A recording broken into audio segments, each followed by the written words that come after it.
Yes.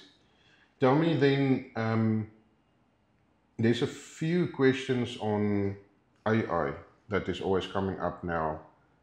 What do you think, if any, if there is any use cases at the moment in workforce management for AI, and if not, where do you think AI can fit in workforce management? I think there's definitely a place for AI. Hmm. If you look at resolving an issue, if you can have like a ChatGPT in your software AI tool that can quickly go and get you some use cases, how do you solve this Yes. typically, and also identifying patterns and behavioral patterns and stuff like that. So there's definitely place for it.